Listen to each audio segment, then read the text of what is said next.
Hey there, I'm Ava Reynolds, 32, interior designer with my own little firm in Manhattan.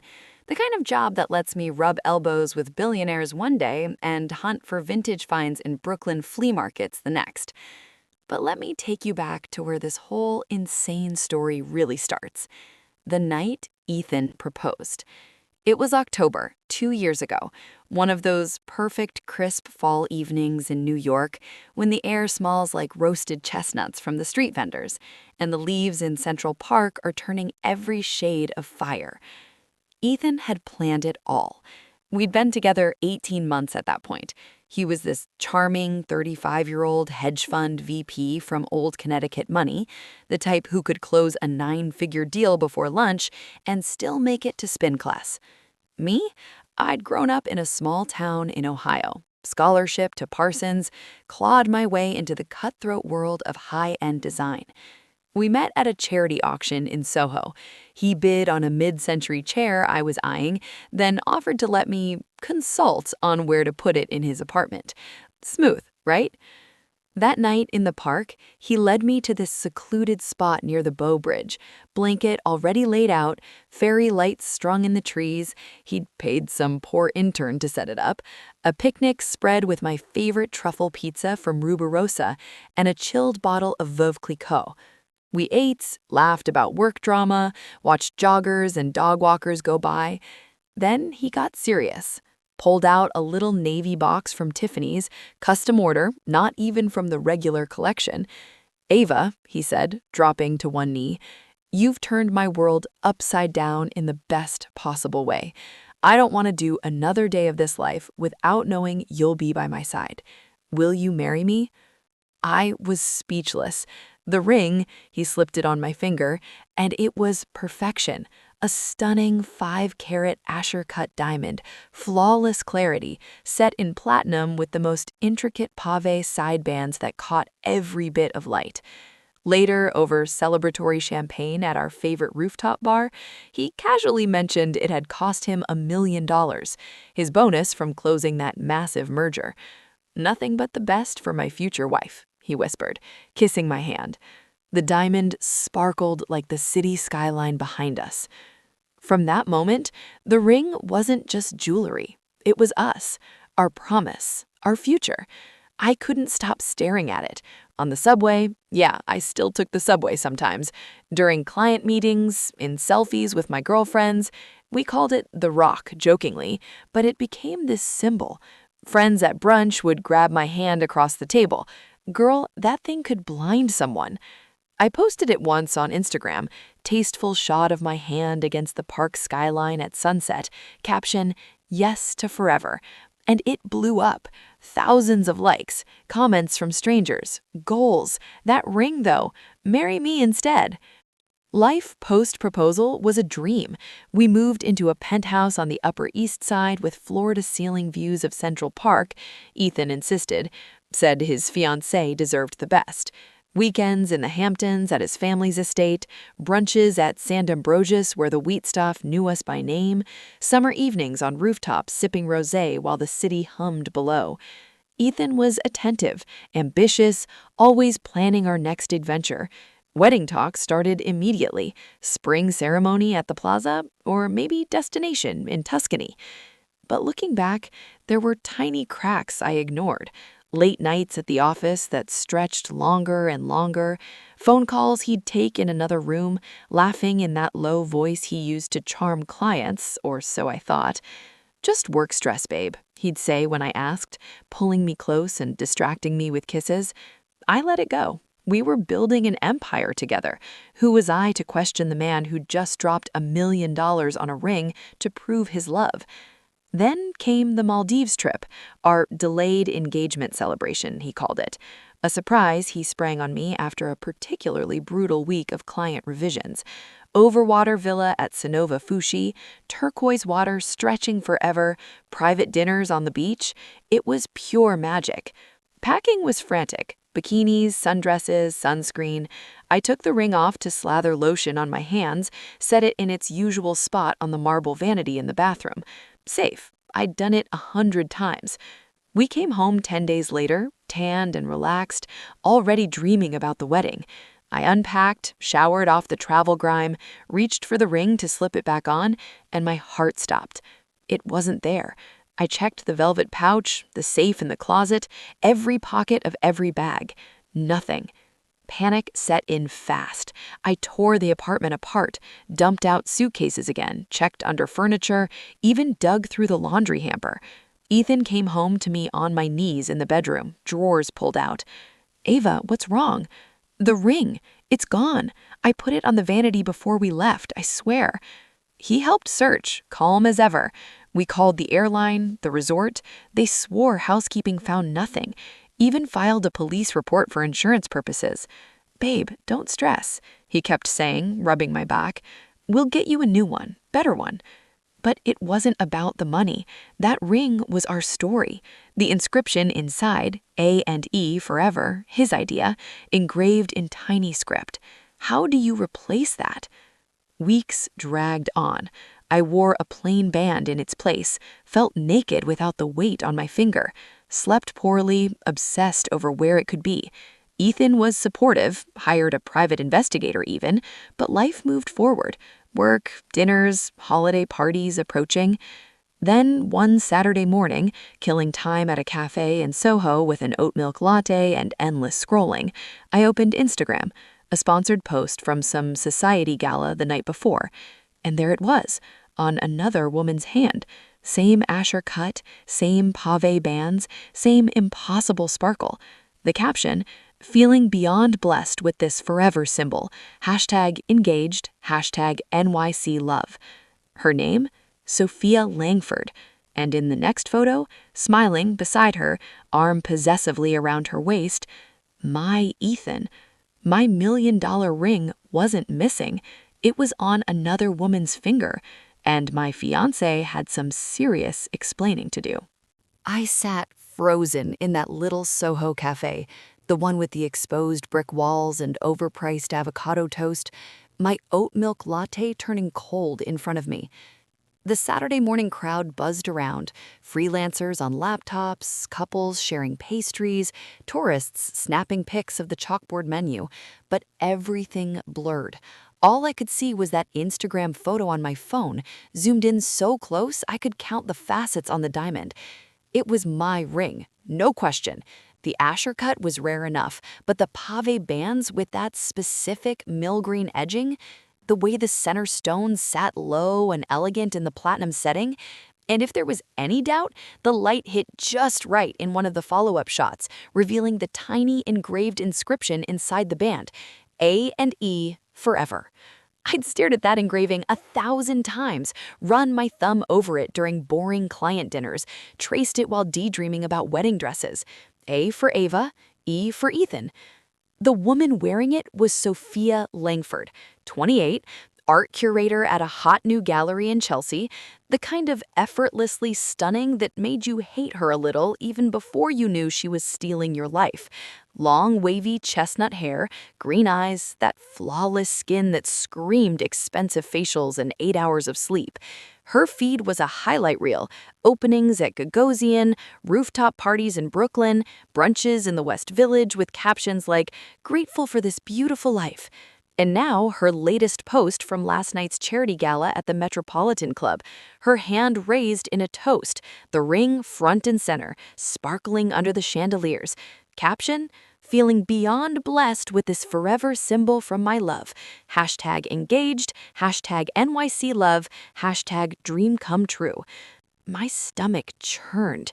I swiped through the tagged photos, and there he was, Ethan, my Ethan, in a perfectly tailored Tom Ford tux, arm wrapped possessively around her waist, grinning like the cat that got the cream.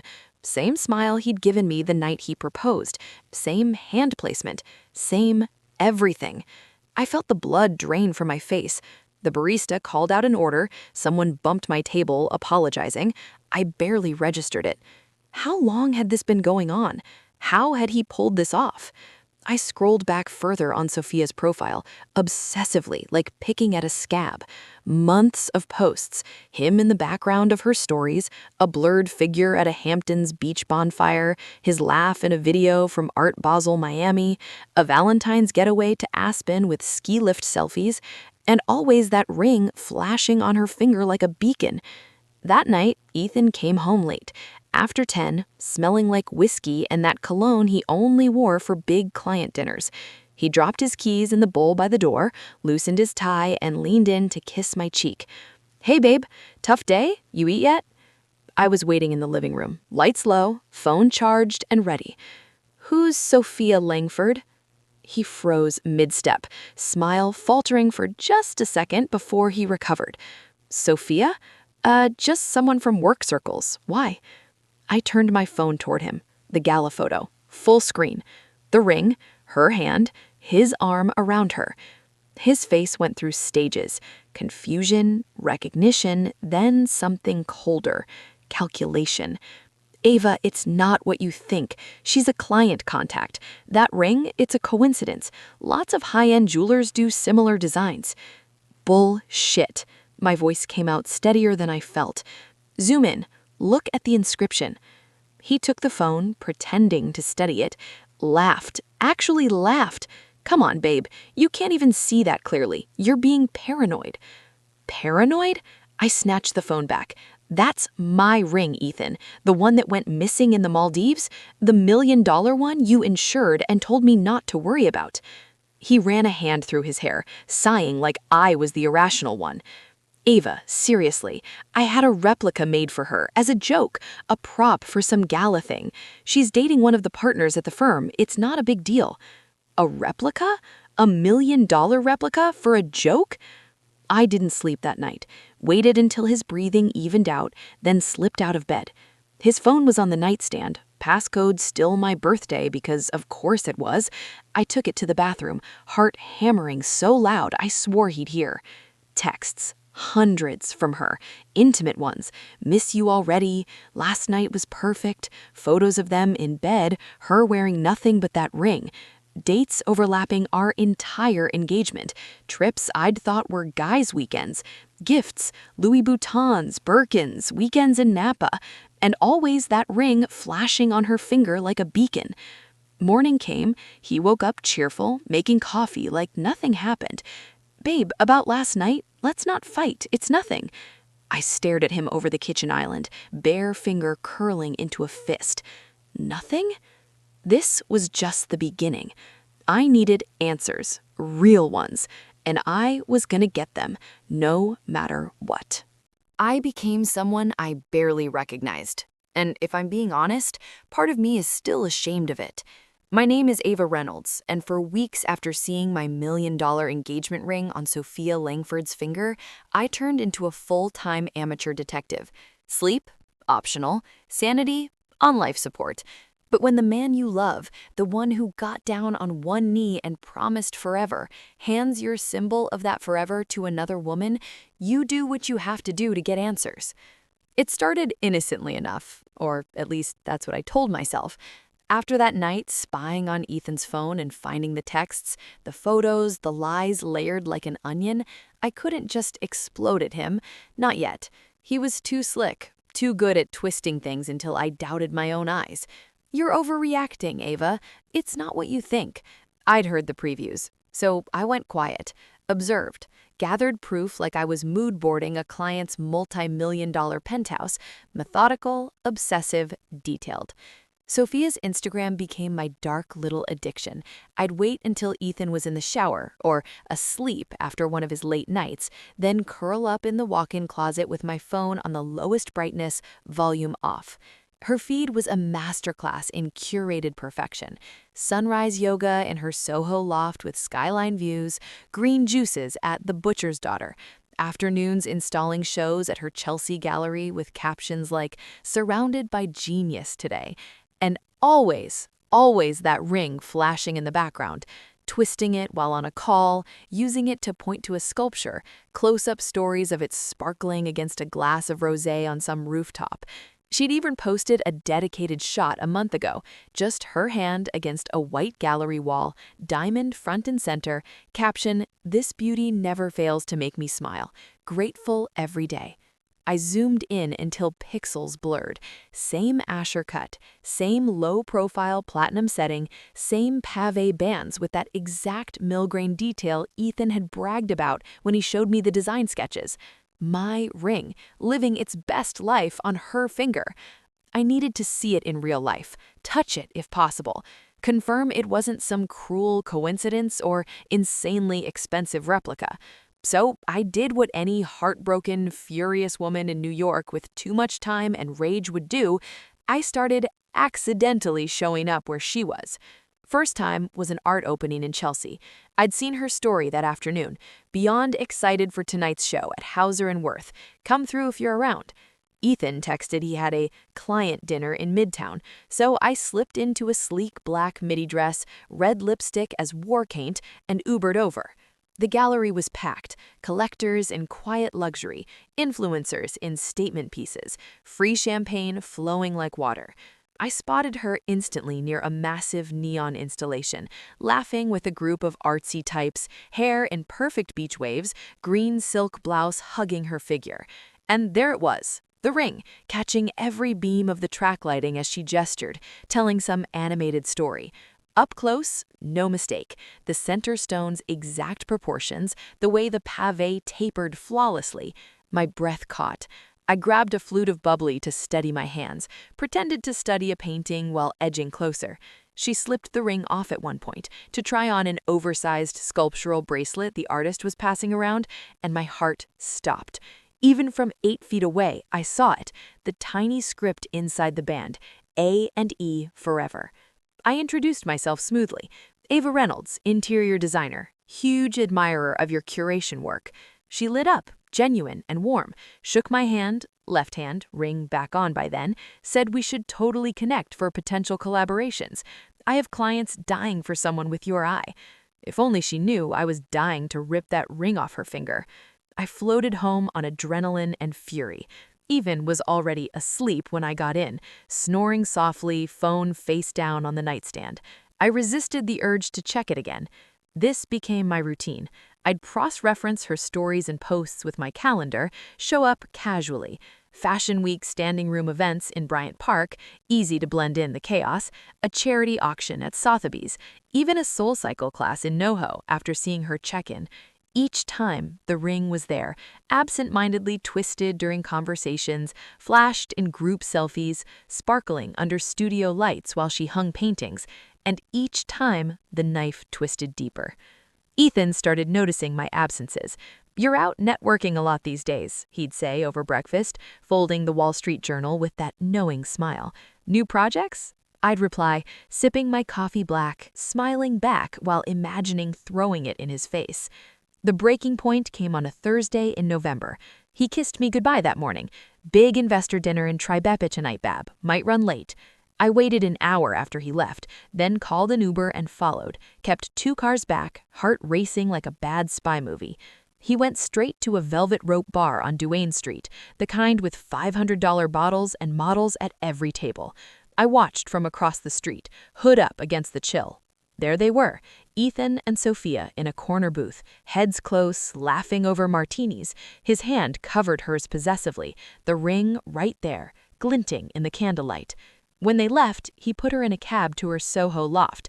I followed in my own ride, watched them kiss under her awning, slow, hungry, familiar. The kind of kiss that said months, not moments. I didn't go home that night. Checked into the Ace Hotel in Flatiron, stared at the ceiling until sunrise. By morning, tears dry and resolve steel hard, I knew passive wasn't cutting it anymore. I had photos now, discrete ones from events, screenshots time-stamped, his alibis cross-referenced with her locations, a digital folder labeled Truth. Sophia thought she had the fairy tale. I was about to hand her the plot twist. And Ethan? He had no idea the storm coming his way. I'd hit my breaking point.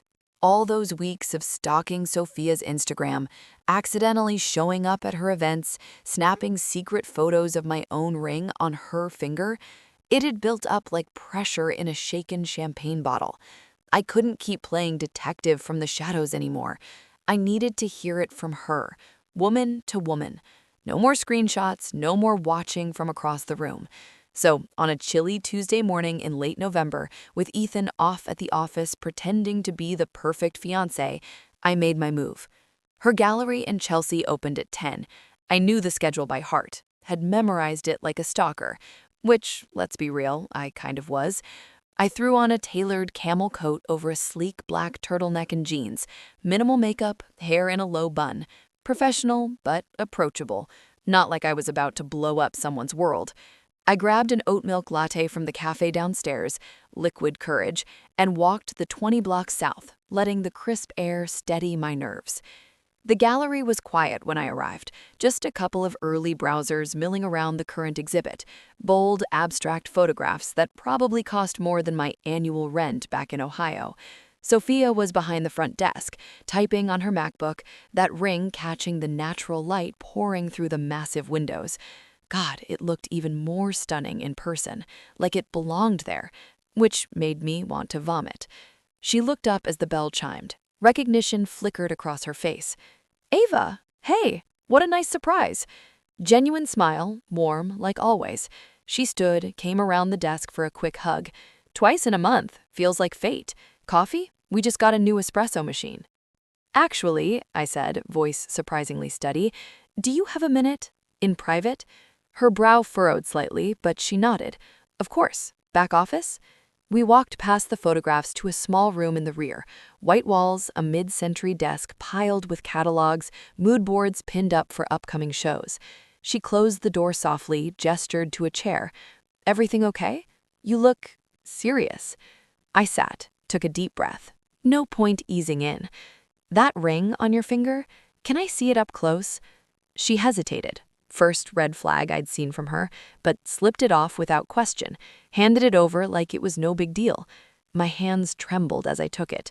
The weight was perfect, familiar, the platinum cool against my skin. I turned it to the inside of the band. There it was, clear as day. A and E forever. A for Ava, not Sophia. Her smile faded. Ava? What's going on? I met her eyes. Green, confused, starting to worry. This is my engagement ring. Ethan proposed to me with it 2 years ago in Central Park. Custom designed, one of a kind, $1 million. I lost it on a trip to the Maldives 6 months ago. Or at least that's what he told me. She went pale. Actually pale, like the blood drained from her face. What? No, that's impossible. Ethan had this made for me. He proposed 3 months ago in Aspen, said the S and E was for Sophia and Ethan. I laughed, bitter, sharp. He told you that? Look again. It's A and E. Ava and Ethan. I'm Ava. She snatched the ring back, peered inside. Her hand flew to her mouth. Oh my God. I pulled out my phone, opened the folder of evidence, proposal photos from our engagement, close-ups of the ring on my hand, the insurance paperwork with serial numbers, screenshots of her posts side by side with mine. I laid it all out like a presentation for a high-end client. She scrolled, eyes widening, filling with tears. This can't? He told me you were my ex, crazy ex who wouldn't let go, that he'd bought you a ring once but ended things. He said this one was new, designed just for us. I felt a pang, actual pity for her. She was shaking now, sinking into her chair. How long? She whispered. 18 months engaged to me, overlapping you the whole time from what I can tell. She cried then, quiet at first, then full sobs. I handed her tissues from the desk. We sat there in that white room while she processed. Turns out he'd fed her a complete alternate reality. I was the clingy ex stalking him, refusing to move on. He'd lost his old ring to get away from me, given her the upgrade as proof he was all in. I believed him, she choked out. The trips, the gifts, he was so attentive. Said work was stressful because of the breakup drama with you. Attentive, yeah, when he wasn't with me. Something shifted in the air. Anger turned to alliance. She wiped her eyes, looked at me with new clarity. He's been playing us both. Completely. We talked for hours. Gallery closed sign flipped, phones on silent. Compared timelines, texts. She showed me hers. Identical charm, different lies. The Maldives? He'd flown straight from there to her, given her the ring as a promise gift before the official proposal. By the time we finished, the sun was dipping low over the High Line. Sophia, former enemy, now unlikely partner, looked at me with steel in her eyes. "What do we do now?" she asked. I smiled for the first time in weeks. We make him pay. Not with screams or scenes, something better. A plan was born right there in that office. Ethan thought he had 2 fiancés under control. He had no idea we were about to team up and take him down. Sophia and I sat in that back office of her Chelsea gallery long after the sun had dipped below the High Line, the city lights flickering on like a million tiny witnesses. Tissues were scattered across the desk, coffee cups empty, our phones side by side with timelines laid out like evidence in a courtroom drama. We'd gone from strangers to enemies in my head to something unexpected, allies bonded by the same betrayal. Ethan had played us both masterfully, and now we were done being pawns. "I can't believe I fell for it," Sophia said for the 3rd time, twisting a fresh tissue in her hands. Her eyes were red-rimmed, but the shock was giving way to something harder. Anger. The good kind. The motivating kind. He proposed to me in Aspen like it was this grand romantic gesture. Private chalet, rose petals, the works. Said I was his future. "Central Park for me," I replied, a bitter laugh escaping. "Bowbridge, fairy lights, Veuve Clicquot, classic Ethan, always the production." We compared notes like detectives. Turned out he'd been overlapping us for almost a year. While I was planning our wedding, venue tours at the plaza, tasting cakes at Lingerie, he was flying to Miami for work that lined up perfectly with her Art Basel trips. The Maldives loss of the ring? He'd messaged her from the airport on our way home. "Got something special for you soon." Given it to her 2 weeks later as a pre-proposal gift. The lies were layered deep. To me, she was a needy client contact. To her, I was the psycho ex harassing him. He'd even shown her fake texts, supposedly from me, probably spoofed, to prove I wouldn't let go. Sophia slammed her hand on the desk. "He's not getting away with this. The gaslighting, the double life, treating us like interchangeable accessories? No." Agreed.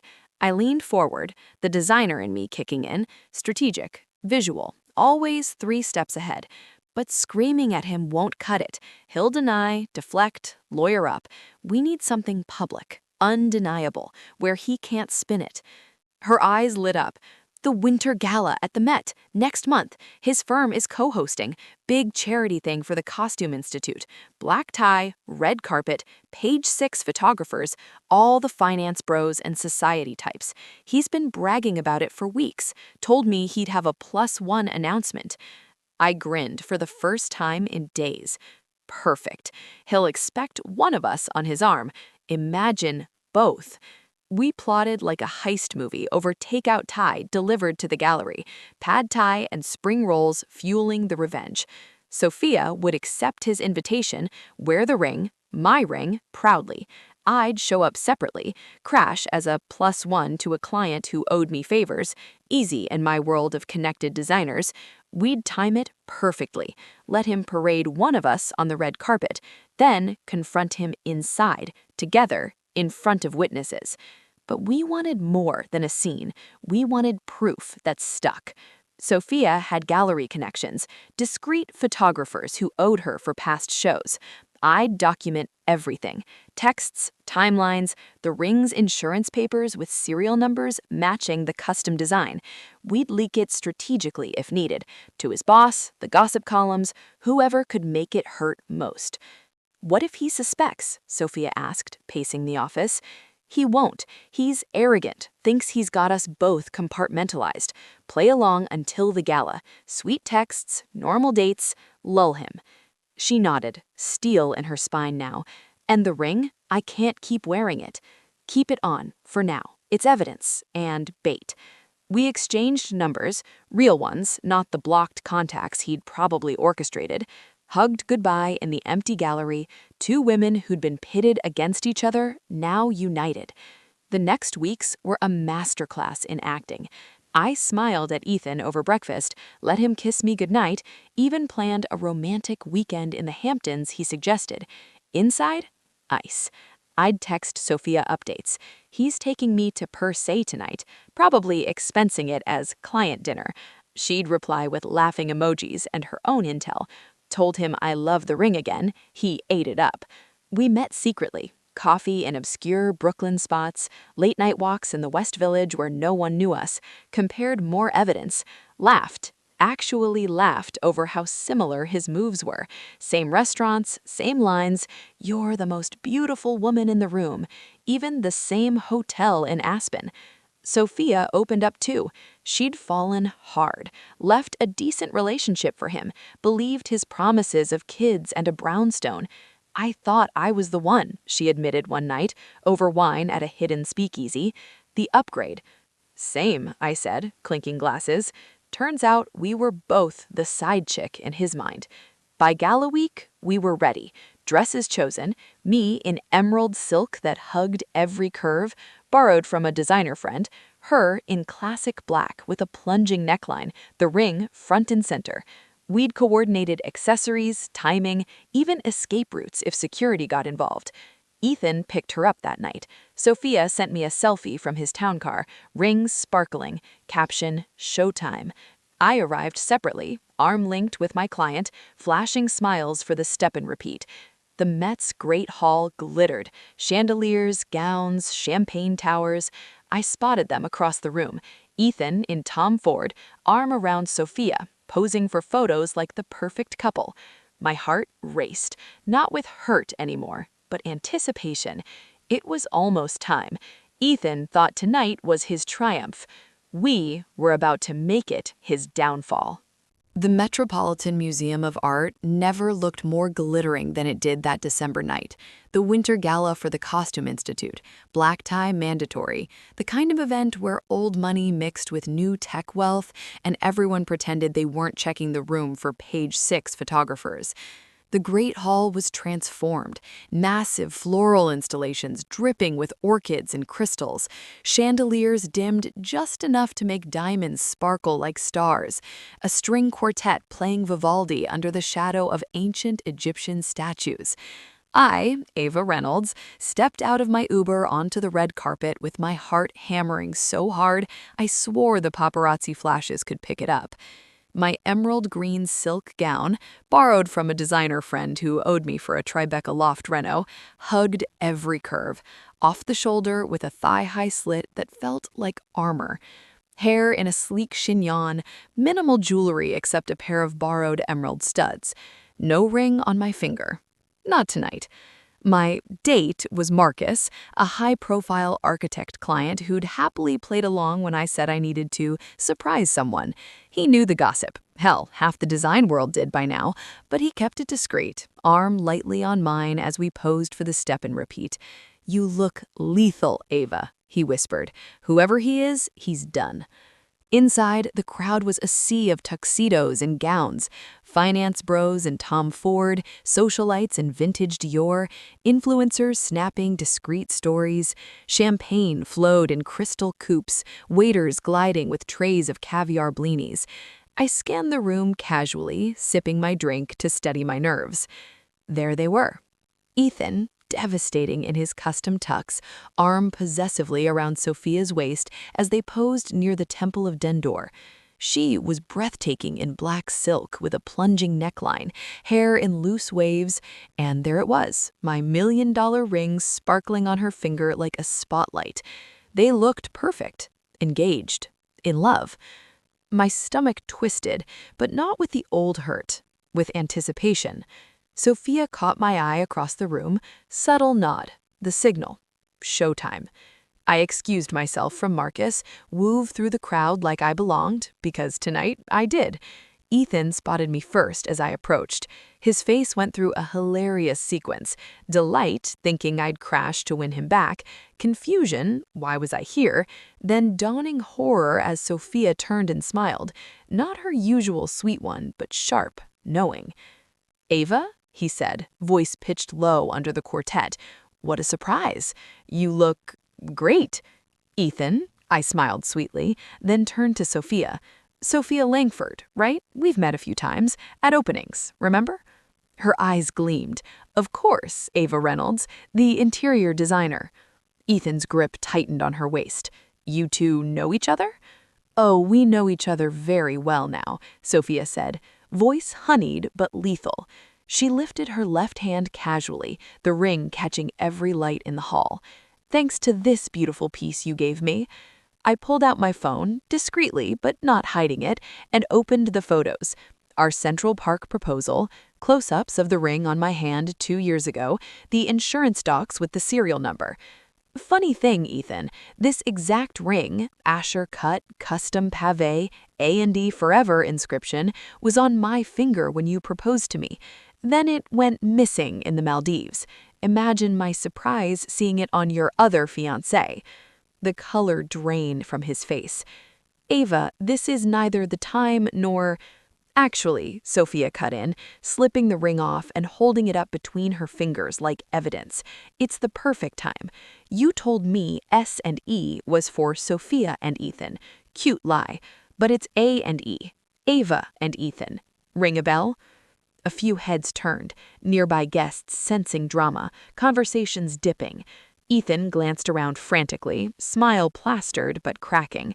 "Ladies, let's take this somewhere private." "No." I stepped closer, voice low but fierce. "You've been playing us for months, years, overlapping engagements, double proposals, using the same ring to seal both deals. We're done with private." Sophia handed me the ring. Cool, heavy, familiar in my palm. I slipped it on one last time. Perfect fit. "This belongs to me, legally, insured under my name, custom made for me." He made a grab for it, subtle but desperate. "Ava, you're embarrassing yourself." "Embarrassing you, you mean," Sophia laughed, cold and clear. "I have the texts, Ethan. All of them. The ones where you told me she was the crazy ex. The ones where you promised her weekends while you were with me." Security hovered nearby, Sophia's discreet tip earlier via gallery connections. One nod from her, and 2 suited guys materialized. "Mr. Harrington, problem here?" Ethan tried to bolt, actually turned toward a side exit like a cornered animal. But the crowd had thickened, phones subtly out. New York society loves a scene. Marcus appeared at my side, arm protectively around me. "It's over," I said quietly, as security flanked him. "The firm will hear about the embezzlement, too, using client bonuses for personal gifts. Sloppy." His eyes met mine, pleading, then defeated. No more charm, just a man exposed. Sophia and I walked away together, leaving him with security. We didn't need to watch the fallout. Outside on the steps, cold air hitting our faces, we finally breathed. "You okay?" she asked. I looked at the ring one last time, then slipped it off forever. Better than okay. We hailed a cab together, 2 women who'd started the night as rivals, ending it something like friends. The gala raged on inside, but for Ethan, the night was just beginning to crumble. The morning after the gala, I woke up in my own bed, alone, for the first time in weeks, and it felt like breathing clean air after being trapped in smoke. No Ethan snoring beside me, no pretending to be asleep while he checked his phone.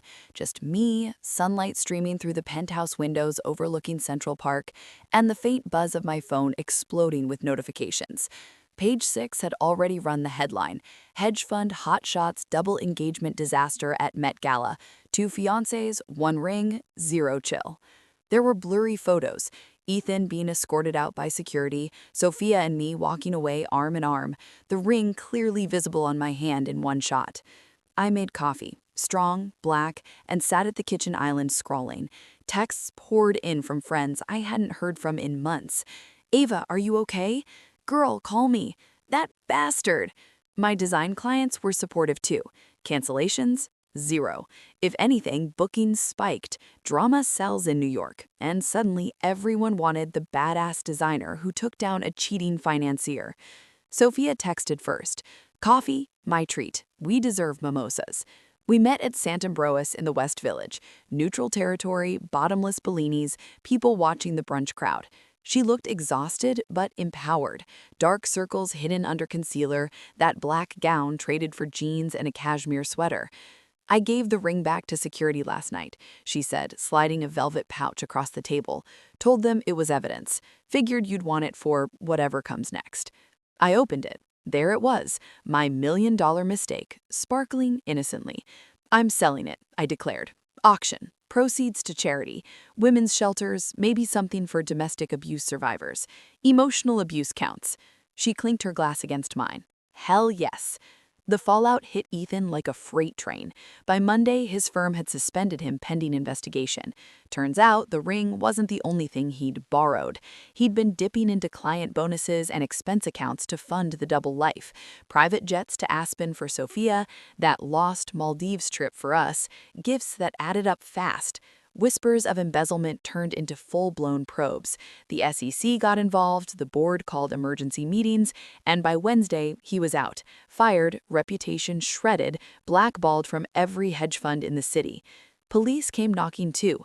Theft, the ring was legally mine, insured under my name. Fraud, the works. I gave my statement downtown, calm, factual, with a lawyer friend by my side. Sophia did the same. They arrested him that Friday outside his gym in Soho. Paparazzi caught it all. Ethan in workout gear, hands cuffed, head down as flashes popped. Front page of the Post, Diamond douche busted. He tried calling from jail. Collect. Desperate. I let it go to voicemail. The message was pathetic. Ava, babe, this is a misunderstanding. I love you, only you. We can fix this. Delete. Sophia and we became unlikely friends, real ones. Brunch turned into weekly rituals, swapping war stories, laughing over how identical his moves were. She helped me pack his stuff from the penthouse, suits in garbage bags, watches in a box for donation, that stupid golf trophy from his Hamptons club smashed accidentally when it fell off a shelf. We toasted with rosé on the balcony as the boxes went out with the doorman. I moved fast, changed the locks, put the penthouse on the market. His name wasn't on the deed. I'd paid the deposit with my savings before we combined finances. Crashed with a girlfriend in Tribeca while hunting for something new. My firm boomed. Suddenly, I was the empowered woman designer. Bookings doubled, features in Vogue and Architectural Digest, from heartbreak to high design. Therapy became non-negotiable. Twice a week, unpacking the gaslighting, the self-doubt he'd planted. You stayed because he made you question your reality, my therapist said. Now you trust yours again. Sophia dated casually, rebound art gallery guy who treated her like gold. Me? I focused on me. Solo trips to the Hamptons, my family's estate now, screw his. Yoga retreats in Tulum, redesigning my life one room at a time. The ring sold at Sotheby's for $1.2 million, hot item after the scandal. I donated every cent, half to a shelter for women escaping abusive relationships, half to a scholarship for female designers from small towns. Felt like closure, full circle. Ethan's trial loomed, years potentially, if the embezzlement stuck. His family cut him off. Old money hates public shame. One night, months later, Sophia and I met for drinks at a rooftop in Nomad, city lights below, cocktails in hand. To never settling again, she toasted. To knowing our worth, I added. We clinked glasses, the skyline sparkling like a million real promises. The aftermath wasn't pretty. Lawyers, headlines, nights I still cried over what I'd almost married into. But it was mine, and for the first time, I was free. No ring, no lies. Just me, stronger, wiser, and finally, truly, engaged to my own damn life. The dust settled after the gala like New York snow. Messy at first, then quiet and clean. I'm Ava Reynolds, and by the time spring rolled around, I'd left a penthouse behind for good. Sold it fully furnished, minus Ethan's golf trophies, which I donated to the East River. The proceeds funded my new place, a light-filled loft in the West Village, with exposed brick, herringbone floors, and windows overlooking cobblestone streets. No park view anymore, but I didn't need it. This was mine, paid for with my own firm, no shared accounts, no hidden lies. Rebuilding wasn't glamorous. There were weeks where I'd wake up at 3 a.m., heart racing, replaying the moment I saw my ring on Sophia's hand. Therapy became my lifeline. Every Tuesday and Thursday, unpacking the gaslighting, the way Ethan had made me question my sanity. You weren't crazy, my therapist, Dr. Patel would say. You were controlled. I'd cry in her office, then walk out into the city feeling a little lighter each time. Work saved me. My design firm exploded after the scandal. Suddenly, I was the fierce female entrepreneur who turned heartbreak into empire. Features in Elle Decor, Vogue Living, even a segment on Good Morning America, from betrayal to boardroom. Clients lined up, tech CEOs wanting minimalist Hamptons escapes, celebrities needing discreet renovations. I hired 2 assistants, a project manager, turned down jobs that didn't excite me. Money flowed in ways it never had sharing finances with Ethan. Sophia and I stayed close, brunch every Sunday, no matter what. She'd bounce back too. Her gallery landed a major emerging artist, reviews in Art Forum, invitations to Basil and Freeze. We laughed about our ex-fiancé support group, swapped dating horror stories over bottomless mimosas at Bouvet. She introduced me to her brother, Will, a sweet architect from Brooklyn. Coffee turned into dinners, but sparks, friendly, not fiery. Better as friends, we agreed. No rush. Dating in New York post-betrayal was interesting.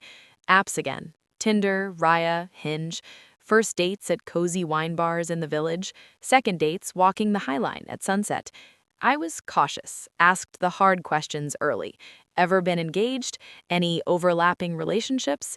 Most guys laughed nervously, a few ghosted, fair, but I went out anyway.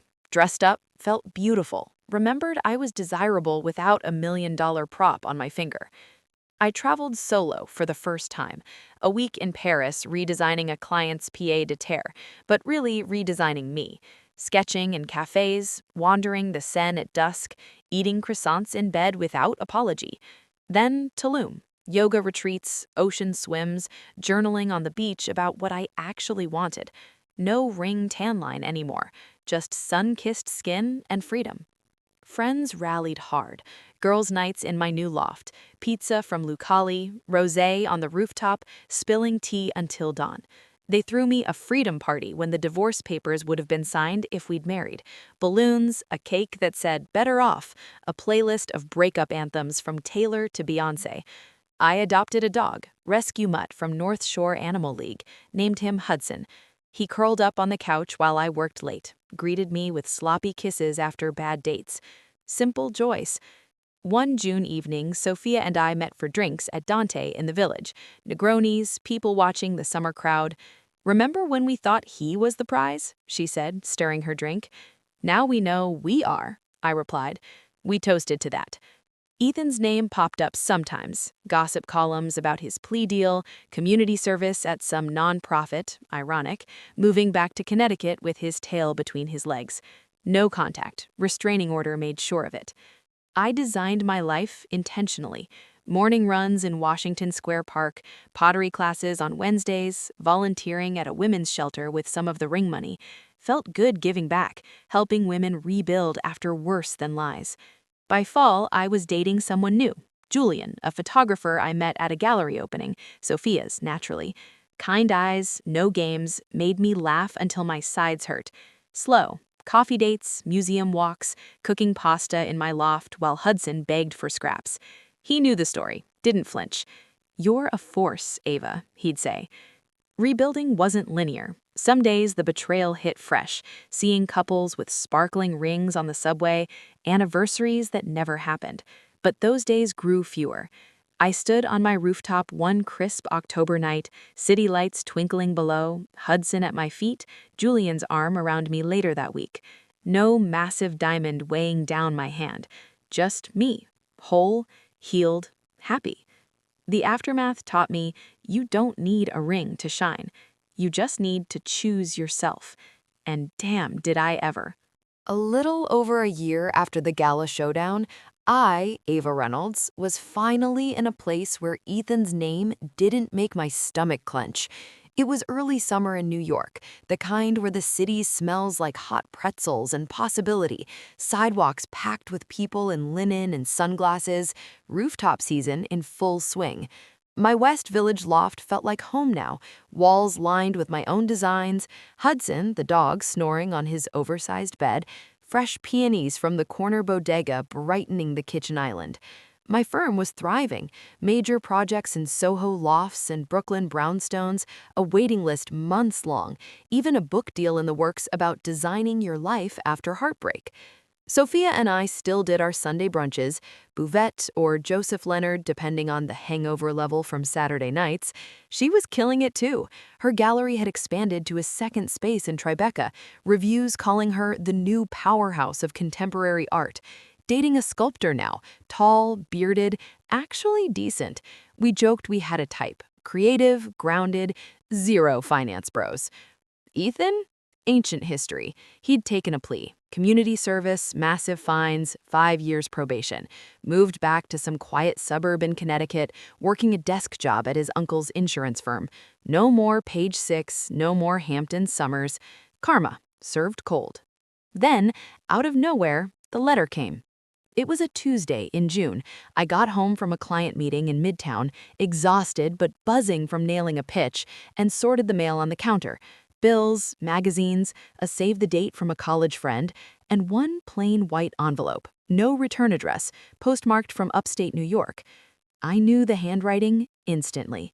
Ethan's. My hands shook as I opened it. A single page typed. Coward wouldn't even handwrite. Ava, I know you probably threw this away the second you saw it, but if you're reading, thank you. I've been in therapy. Court mandated at first, but now voluntary. I've done a lot of work on myself. The lying, the manipulation, the way I hurt you and Sophia, it came from a place of deep insecurity. My family's expectations, the pressure at work. I thought having it all meant faking it all.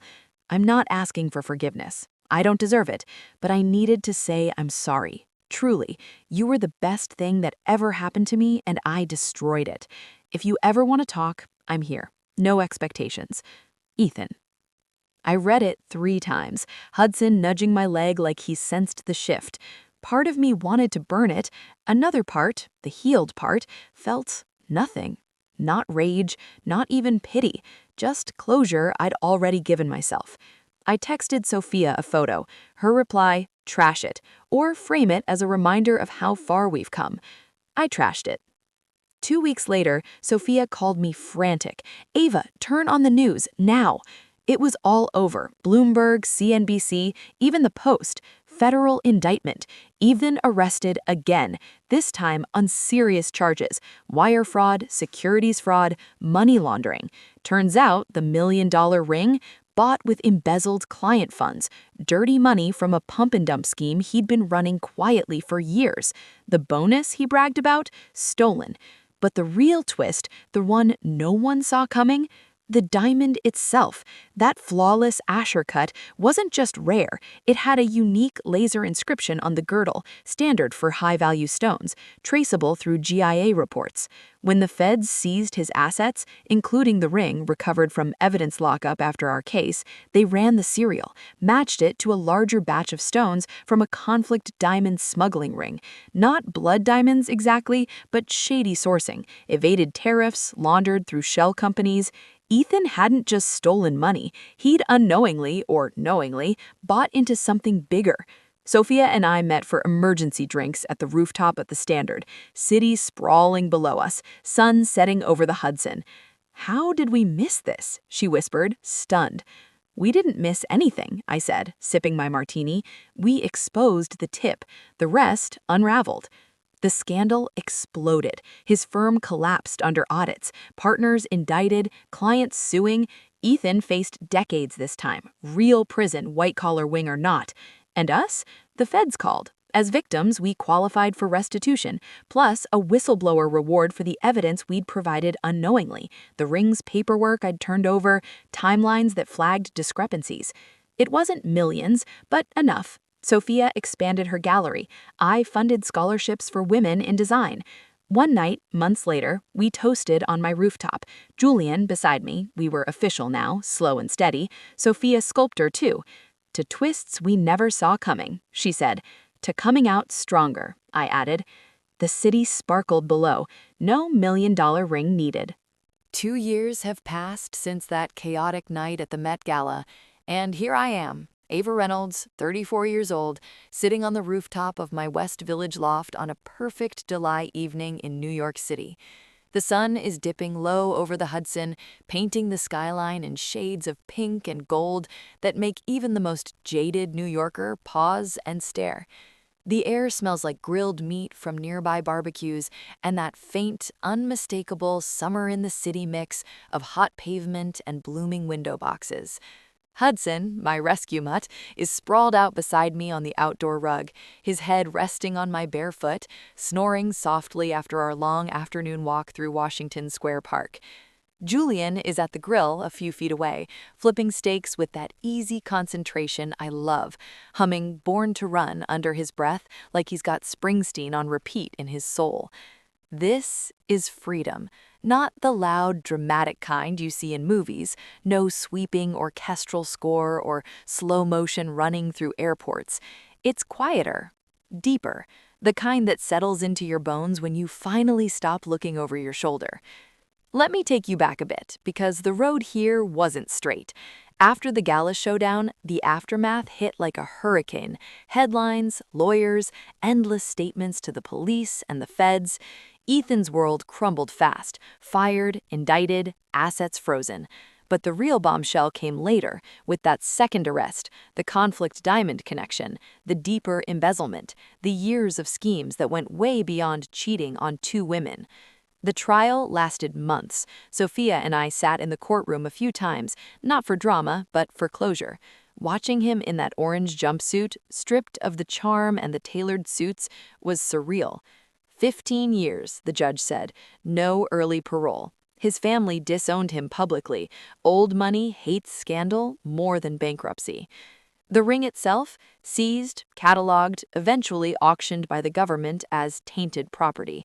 It went for even more than Ethan paid. Scandal inflates value, apparently. My share of the restitution, plus the whistleblower reward for the evidence we'd unknowingly provided, was substantial. I set up the Ava Reynolds Scholarship Fund at Parsons, full tuition for women from small towns like mine in Ohio, the ones who dream big but start with nothing. The first recipients graduated this spring. I flew out for the ceremony, handed them their certificates, cried harder than they did. Sophia and I became family in the strangest way. Our Sunday brunches are sacred now, rotating spots like Buvette, Joseph Leonard, or that tiny place in Nolita with the perfect ricotta pancakes. She's expanded her gallery empire, 2 spaces, one in Chelsea and a new one in Tribeca, representing artists who blow up internationally. She's engaged now to Matteo, that sculptor with the kind eyes and hands always dusted in clay. He proposed on a rooftop in Lisbon during an art fair, simple gold band, no $1 million theatrics. Their wedding's next spring in Tuscany. I'm maid of honor. No sage green dress drama this time. Me? My design firm is bigger than I ever imagined. The book, Designed to Rise, hit bestseller lists, led to speaking gigs across the country, TEDx stages, design conferences, even a keynote at Parsons where I told those wide-eyed students, your worth isn't in what someone else gives you, it's in what you build when they take everything away. Clients pour in, celebrities, tech founders, old money families wanting modern makeovers. I hired a team, 5 designers, 2 project managers, an office in Flatiron with my name on the door. Money's good, great even, but it's the creative control that feels like oxygen. Julian came into my life slowly, perfectly. We met at one of Sophia's openings 18 months ago. He was the photographer hired for the event, capturing candids of the crowd. I was admiring a massive abstract painting when he asked if I'd mind stepping aside for a shot. We ended up talking for hours about light, composition, how New York changes you. Coffee turned into dinners at hole-in-the-wall spots in Chinatown, weekends hiking the Catskills, lazy Sundays where he'd develop film in his darkroom and I'd sketch floor plans on the kitchen table. He knew my story early, no secrets, didn't flinch at the headlines or the baggage. "You've been through hell," he said one night over wine on this very rooftop, "but you're the strongest person I know." He proposed last fall on the Staten Island ferry at sunset. Nothing extravagant, just us, the city behind us, a simple platinum band with a tiny blue sapphire nestled in the setting. My birthstone. "Because you're rare," he said. I said yes before he finished the sentence. "We're getting married next summer. Small ceremony in the Hudson Valley, wildflowers and string lights, Hudson as rebearer in a little bow tie. No destination blowout, no society photographers, just the people who showed up when everything fell apart. I don't wear big diamonds anymore. My engagement ring is understated, elegant, Julian's design, custom made by a jeweler friend in Brooklyn.